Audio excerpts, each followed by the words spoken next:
నమస్తే, నేను Prabhakar Venavanka. Welcome to PV news. A party అయినా కానీ అధికారంలోకి వచ్చినప్పుడు పార్టీని బలోపేతం చేసుకోవడం మీద దృష్టి పెడతాయి. పార్టీని మరింత ప్రజల్లోకి తీసుకెళ్లాలి. పార్టీ తప్పులు చేసినా సరే అధికారంలో ఉన్నప్పుడు వాళ్ళ అధికార బలాన్ని ఉపయోగించి దాన్ని ఇంకా ప్రజల్లో మంచిగా చూపించుకునే ప్రయత్నం చేస్తారు. అంటే తప్పు జరిగినా కూడా దాన్ని మెప్పుగా చూపించుకునే ప్రయత్నం చేస్తారు. కానీ రాష్ట్రంలో ఉన్నటువంటి కాంగ్రెస్ పార్టీ కంప్లీట్ గా దానికి విరుద్ధంగా పోతున్నట్టు కనిపిస్తా ఉన్నది. అధికారంలో ఉన్న పార్టీని నిలబెట్టుకోవాల్సిన పార్టీ దాని ఇంత బలోపేతం చేసుకుని భవిష్యత్తులో మరోసారి అధికారం దిశగా ఇంకొక దిశగా తీసుకోవాల్సిన పార్టీ కంప్లీట్ గా రోజు రోజుకి తన పరువు తానే తీసుకుంటా ఉన్నది. అంటే మరి పార్టీ పరువు పార్టీనే తీసుకుంటున్నదా, లేకపోతే పార్టీలో ఎవరైనా కిందికి దొక్కుతా ఉన్నారా? ఇట్లాంటి పరిణామాలు జరుగుతున్న పరిస్థితుల గురించి ఇవాళ వీడియోలో చర్చిద్దాం. రాష్ట్ర కాంగ్రెస్ లో అధికారంలోకి వచ్చినప్పటి నుంచి జరుగుతున్న కొన్ని పరిణామాలు పార్టీని నానాటికి దిగజారుస్తుంది. కాంగ్రెస్ పార్టీ అధికారంలోకి వచ్చిన నాటి నుంచి ఇట్లాంటి తప్పులు పదే పదే చేస్తా ఉన్నది. అవి కూడా రాష్ట్ర స్థాయిలో పెద్ద ఎత్తున ప్రభావం చూపే అంశాలు చాలా ఉంటుంది. అవేంటో ఇప్పుడు చూద్దాం.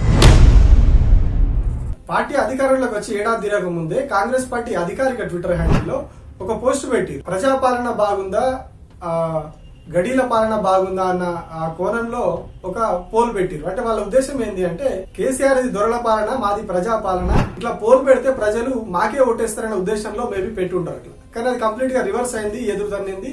దాంతో కంప్లీట్ గా పార్టీ పరువు ఏడాది తిరగక ముందే పోయింది. ప్రభుత్వం పరువు మాకు ఆ గడీల పాలన దొరల పాలనే కావాలని చెప్పి 60% కంటే ఎక్కువ ప్రజలు ఓటేసారు. సో అప్పుడు అది రాష్ట్ర వ్యాప్తంగా కాదు, దేశవ్యాప్తంగా చర్చనీయాంశమైంది. ఇతర రాష్ట్రాలు కూడా దాని ప్రభావం కనబడింది అని చెప్పి కూడా చర్చ జరిగింది. జాతీయ మీడియా ఛానల్ కూడా దీన్ని పెద్ద ఎత్తున ఫోకస్ చేసి చూపించింది. అంటే ఒక జాతీయ పార్టీ ఏ రకంగా ఒక అధికారిక ట్విట్టర్ హ్యాండిల్లో పెట్టి తన సొంత పరువు తానే తీసుకున్నది అనేది అప్పుడు పెద్ద ఎత్తున చర్చ జరిగింది. ఒక జాతీయ పార్టీ ఇట్లా తన పర్ఫార్మెన్స్ గురించి తన ట్విట్టర్ హ్యాండిల్లోనే పోస్ట్ పెట్టి పరువు తీసుకున్న విషయం జాతీయ స్థాయిలో చర్చనీయాంశంగా మారింది.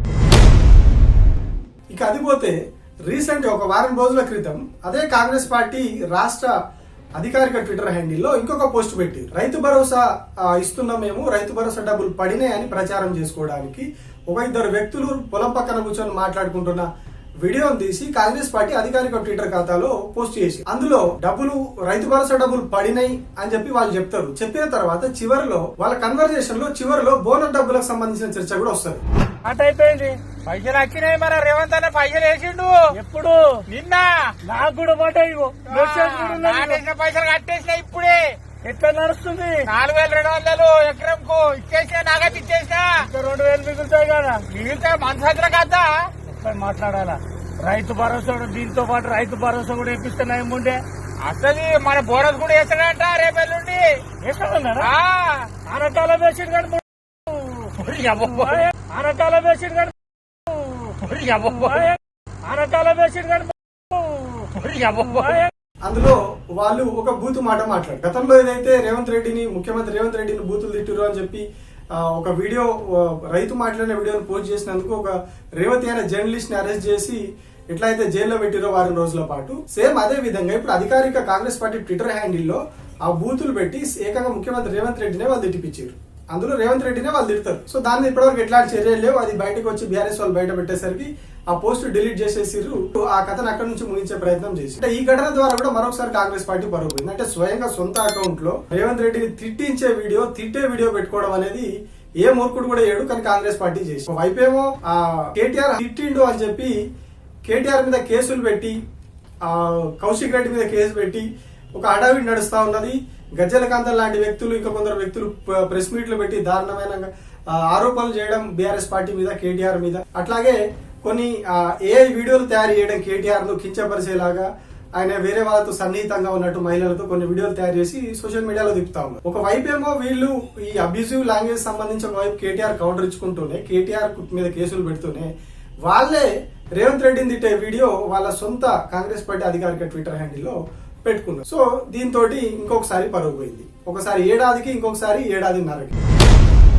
సో దీని వెంటనే ఇంకొక ఘటన జరిగింది. ఎవరైతే రాష్ట్ర ప్రభుత్వ డిజిటల్ మీడియా హెడ్ ఉన్నాడో కర్ణి శ్రీరామ్, ఆయన ఒక పోస్ట్ ఎక్స్ లో ఒక రీపోస్ట్ చేసింది. ఒక యువతి ఒక పోస్ట్ చేస్తే దాన్ని రీపోస్ట్ చేస్తారు. ఆ పోస్ట్ లో ఏముంటదంటే కొనతం దిలీప్ ఎవరైతే ఉన్నారో బీఆర్ఎస్ పార్టీ సంబంధించిన ఆయన నాకు డబ్బులు ఇస్తా, నువ్వు బీఆర్ఎస్ పార్టీకి అనుకూలంగా పనిచేయని చెప్పి నాకు డబ్బులు ఇస్తా అని చెప్పిండు. అని ఆయన మెసేజ్ చేసినట్టుగా ఒక స్క్రీన్ షాట్ ను పెట్టి ఒక అమ్మాయి ట్వీట్ చేస్తుంది. ఆ ట్వీట్ ని కర్రీ శ్రీరామ్ రీపోస్ట్ చేస్తుంది. కానీ చిన్న లాజిక్ మిస్ అయ్యారంటే ఆ అమ్మాయికి ఎంతమంది ఫాలోవర్స్ ఉన్నారంటే గట్టిగా 200-300 మంది కూడా ఫాలోవర్స్ లేరు.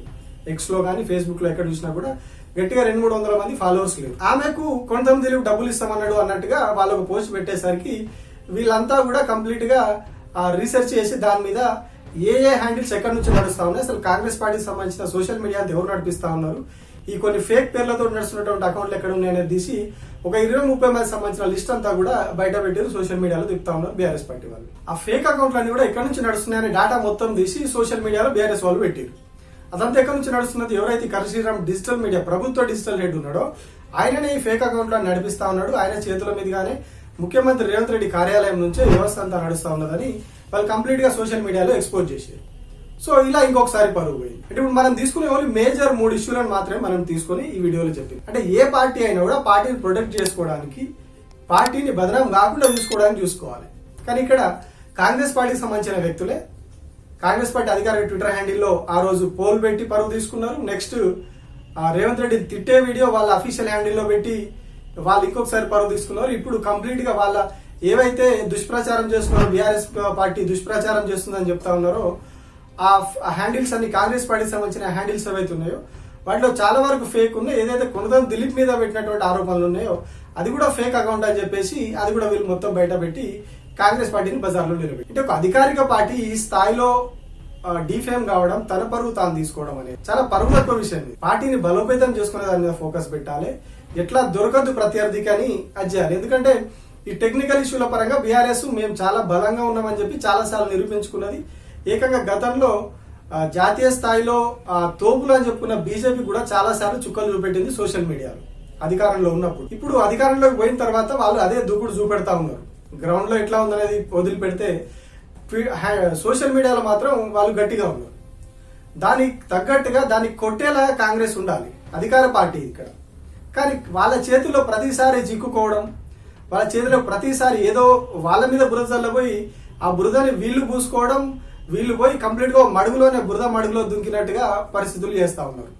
అంటే మరి ఎవరైనా కావాల్సుకొని చేస్తా ఉన్నారు కాంగ్రెస్ పార్టీలో, లేక కాంగ్రెస్ పార్టీలో ఉన్నటువంటి ముఖ్యమైన నాయకులే పార్టీ పరువు తీసే ప్రయత్నం చేస్తా ఉన్నారా, లేకపోతే కాంగ్రెస్ లో కొందరు పెద్దలకు తెలియకుండా ఎవరైనా ఇట్లాంటి ప్రయత్నాలు చేస్తున్నారా అనేది కూడా అంటే వెతకాలి వాళ్ళు ఎవరనేది. ఎందుకంటే చాలా మంది ముఖ్యమంత్రికి సన్నిహితంగా ఉన్న వాళ్ళే సోషల్ మీడియా వ్యవహారాలు కానీ డిజిటల్ మీడియా వ్యవహారాలను కానీ అన్ని చూస్తున్నారు అనేది అందరికీ తెలుసు.